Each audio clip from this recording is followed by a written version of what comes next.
Welcome to this session, and our focus today is on the effect or the impact of divorce and separation on children.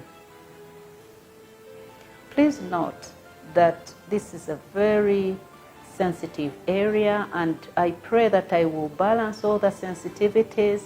I will not try by any means to minimize your challenges. I know in some relationships, divorce and separation is inevitable, but I also know as a family therapist or a counselor that most of the divorces are avoidable.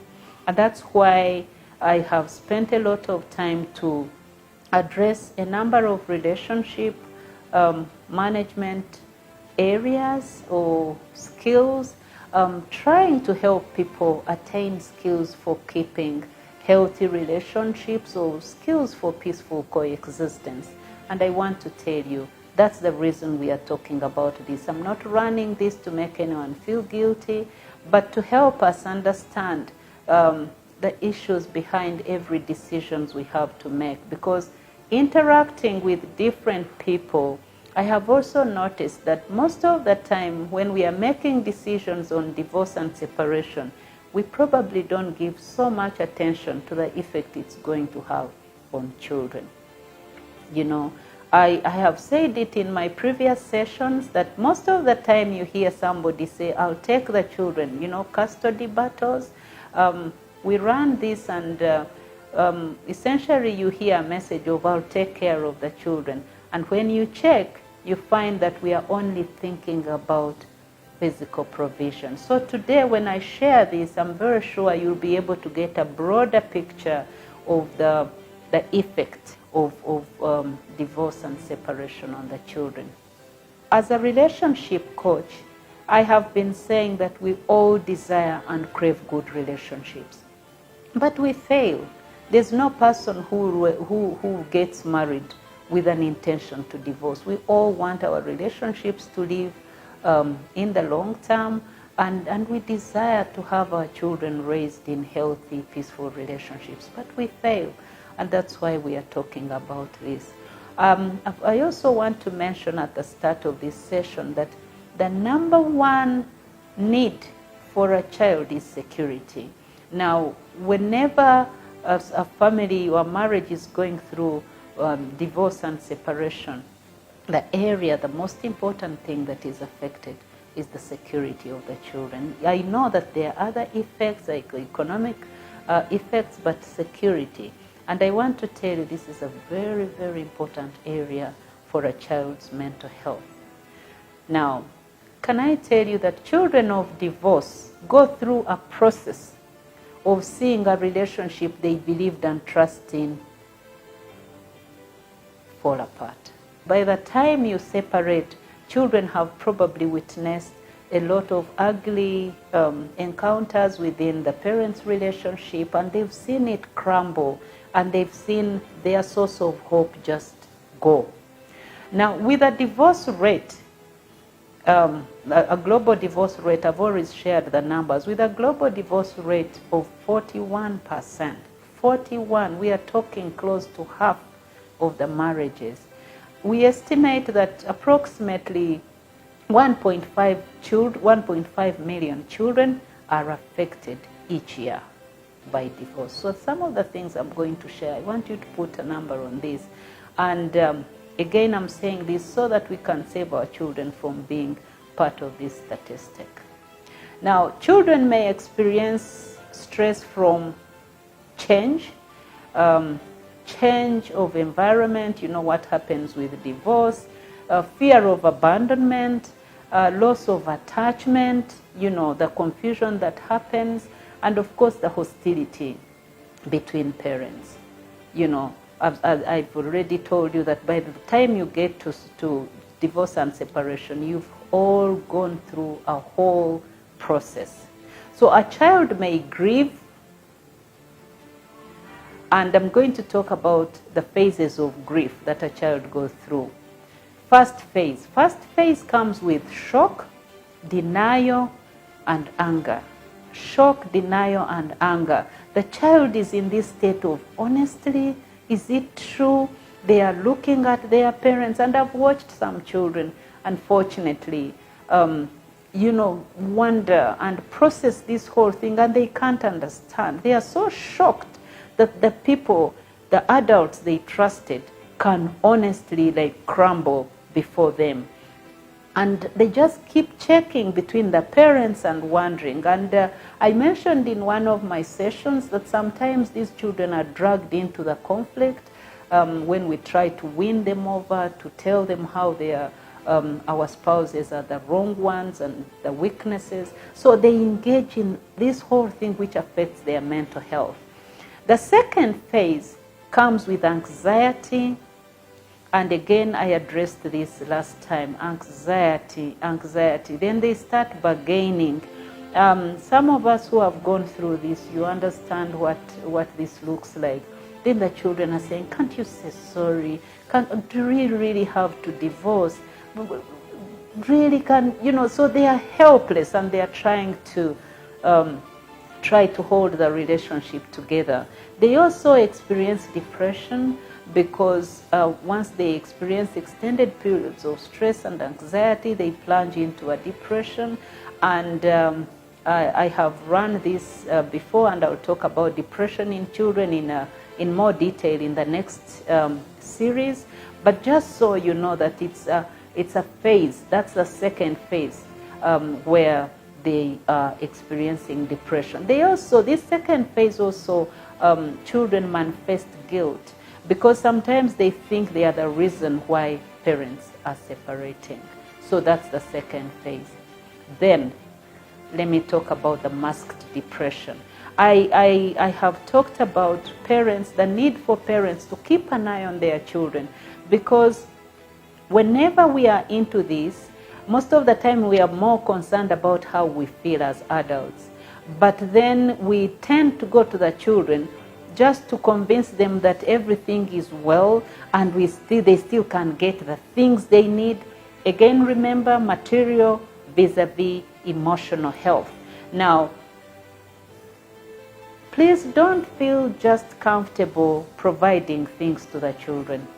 Just be careful about their feelings during this process. So that's the problem they tend to suffer most during this season, or during this process, is called masked depression. So they mask depression, and they still want to, they are there, they don't care what's happening, they withdraw from activities. If your child has been this very active person, all of a sudden you see them withdraw and call you back. There is regression to area development stages. Some children start bedwetting again. They had already outgrown this, now they go back. That's a sign of depression. They become clingy and insecure, especially to a parent that is available to them. They lose appetite, and they have sleep disturbance. Please keep an eye on this, just so you know that these are signs of masked depression in children. They may not come to you, you have to reach out to them. Then they get to a phase, the third phase, which is called acceptance phase. Acceptance phase it's a natural process, and during this phase, there is a little bit of restored self-confidence, so they go back, and depending on how much support they have gotten, then they are able to get into this acceptance phase. I have to warn you, though, that not every child crosses to this phase. It depends on how much support they've gotten, and I've been asking parents, advising parents, please seek help for your children. I have been speaking to some of the children who are products of this unfortunate process, and it's really painful. You realize that up until this time, no one has spoken to them. Everyone thinks they are okay, and they are hurting. So please make sure that if you can't handle it, get someone to help and get professional help. Let me talk about the age-specific reactions to divorce. Remember, I'm talking all children, so it's not just. So I'll begin with the age 5 to 8. 5 to 8, they tend to manifest fear, insecurity, and helplessness, right?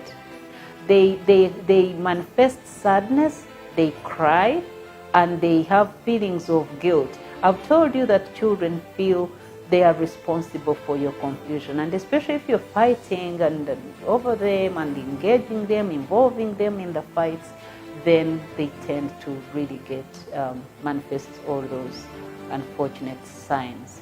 Age 9 to 12, they tend to be angry. Remember, the younger ones are still naive, they are innocent, they don't really put too much thinking in this. But the age 9 to 12, they've started understanding. They try to analyze the situation. They try to see which parent is probably not doing things right, and analyzing the whole thing, wondering why the adults they trusted can't solve their problems.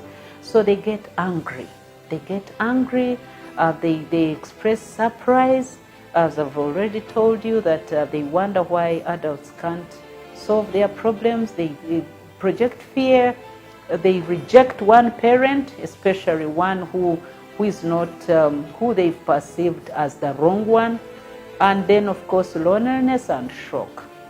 Let me talk about adolescents. Adolescents' reaction to divorce is different from the younger children.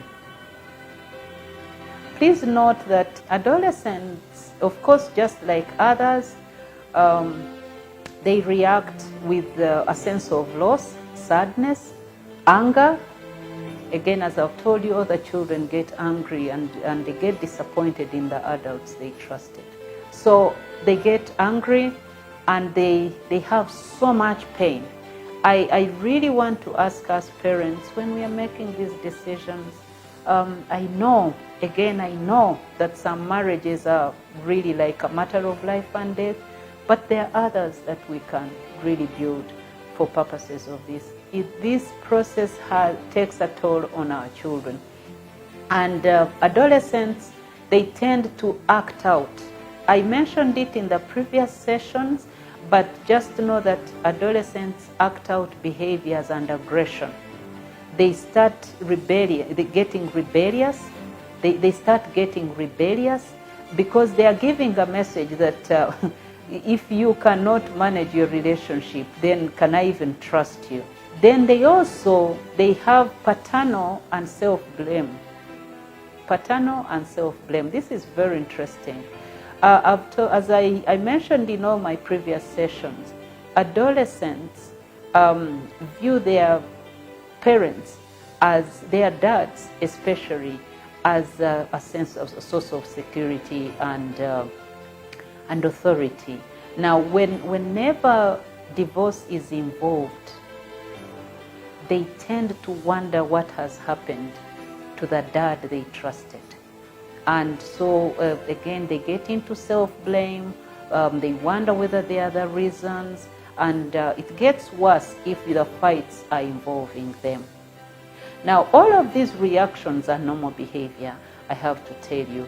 The reason I'm bringing them up is that it's important to acknowledge your children's feelings and help them to cope with divorce if it's inevitable, or to avoid it. So just so you know that it happens. That's a normal reaction. So when you see your child behave that way, don't think they are being funny. So just acknowledge and help your children. So having understood the effect this has on children, can I just give you some quick strategies to help you and your children and make sure that if divorce and separation is really inevitable, and I'm saying that if it is inevitable that you have to separate, it's very important to bear in mind that this is having a very serious toll, big toll on your children. And so don't ignore it. Don't ignore your children. Don't assume they are okay. You just have to make sure that you pay attention to their feelings, to their behaviors, to their mental health, and try to help them. Number one, we call it mutual parental support. I have been, and people who have come to me, you know this very well, that I emphasize the issue of custody, please don't deny an opportunity to the other party to support your child or to be in the life of your child.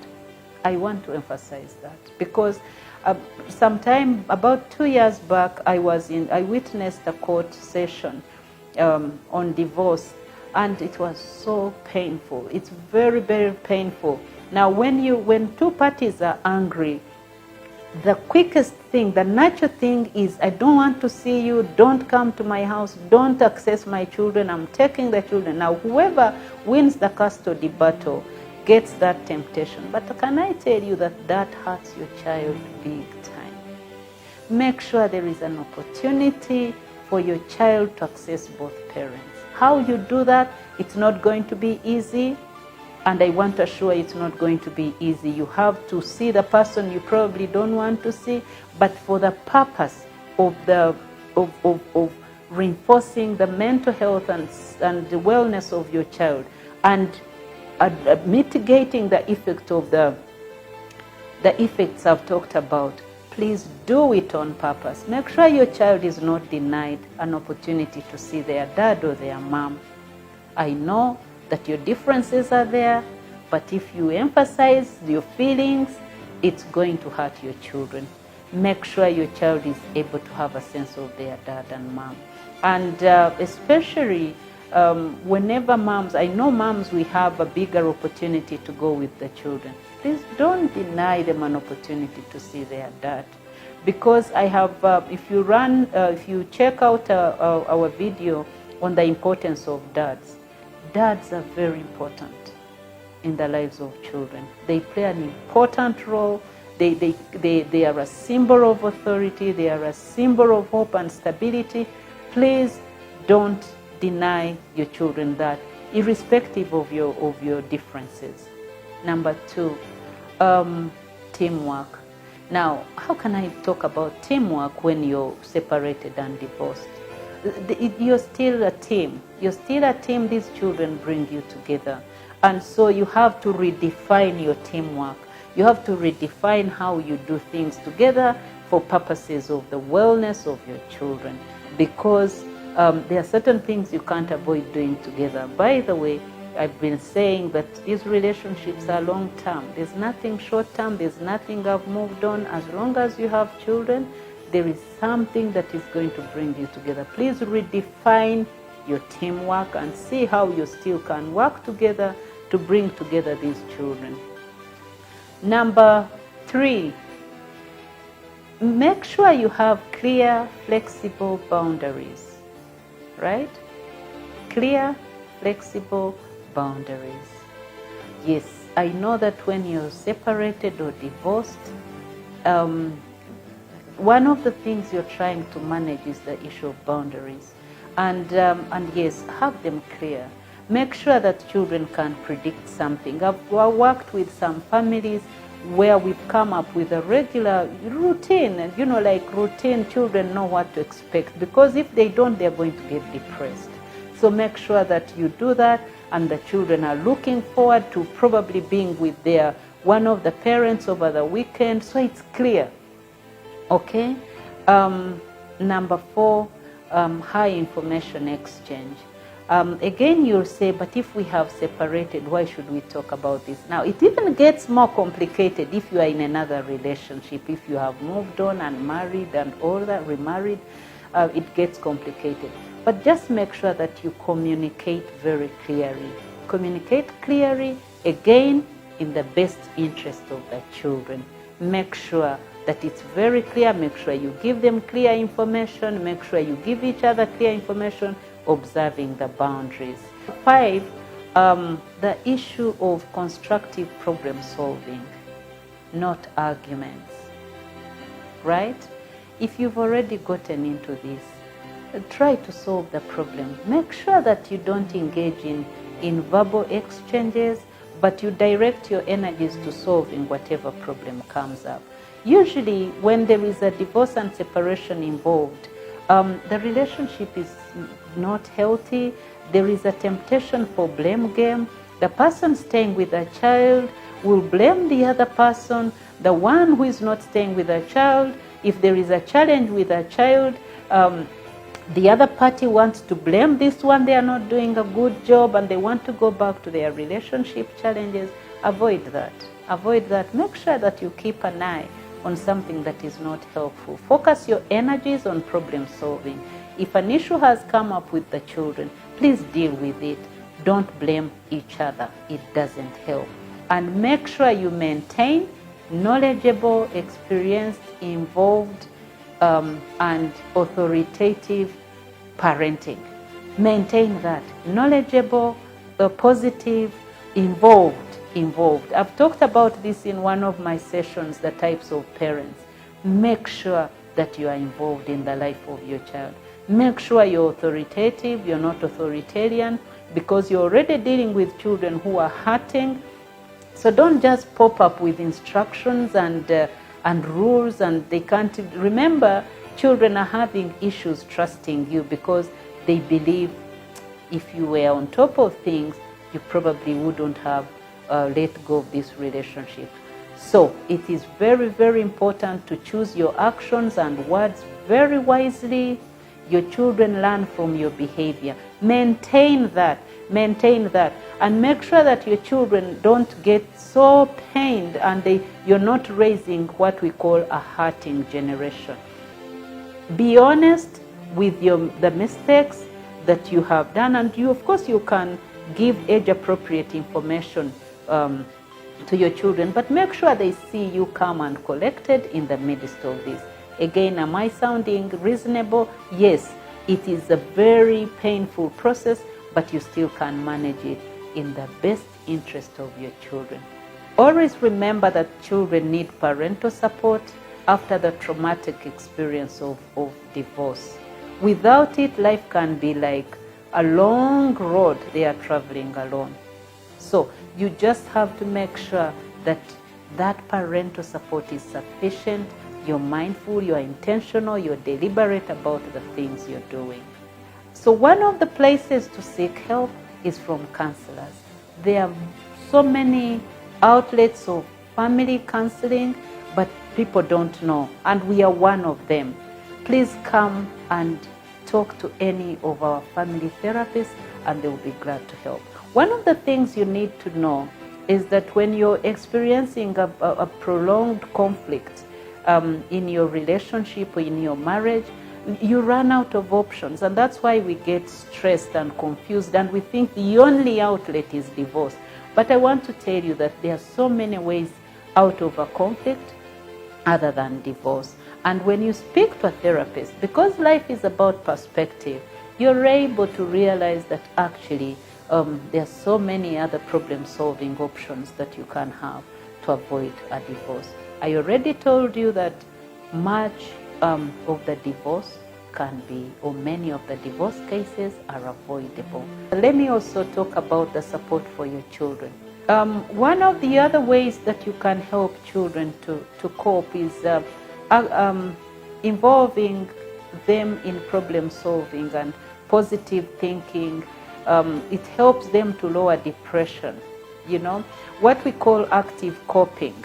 So when they are involved in active coping, they get into problem solving. They are engaged in, you don't have to drag them into the details of a relationship. Just give them, tell them, be honest with them and share how you feel, and ask them to pray with you and ask them to suggest what they think. So it helps to lower depression in children and alleviates the effects of stress on children. One other way to help children cope is to discuss the feelings they have with them, to help them share out their feelings.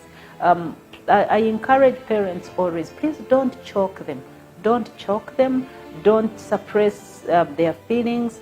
Allow them to share. Allow them to cry. Allow them to talk about how they miss the other parent, and that's okay. Don't tell them. Don't remind them not to remind you about the other person. Don't tell them. Don't tell me about your dad. That's not. Please run your battles, okay? Make sure that you don't run them in some of these battles, because remember, their emotions or their emotional cover is still so flimsy. And so if you engage them in things they are not able to handle, they're going to get grossly affected. So just make sure that you support them, and if you cannot, where you feel overburdened, you engage another party. One of the other important ways or effective ways to help your children is to keep positive. I want to tell you that even in the midst of this crumbling world, your children are still depending on you for security. And both of you could do this. I've been telling parents, please manage your stress before you talk to your children, before you manage your children's stress. Because if you're still you're also highly devastated and unable to manage your emotions, it is going to affect your children. And all you're bringing out is negativity, is blame game. Remember, your children can't handle this. So make sure that you deal with yourself and talk to them, be positive, give them hope, share with them. If there is still hope for a relationship, if you're separated, give them hope that you're working it out. And should it fail later on, let them still know. But make sure that you keep them on that hopeful kind of trend. Let them not hear only negative things, blaming and quarreling and confusion. If you have to do that, do it with your partner, and make sure that you protect your children. Keep caring as you are caring.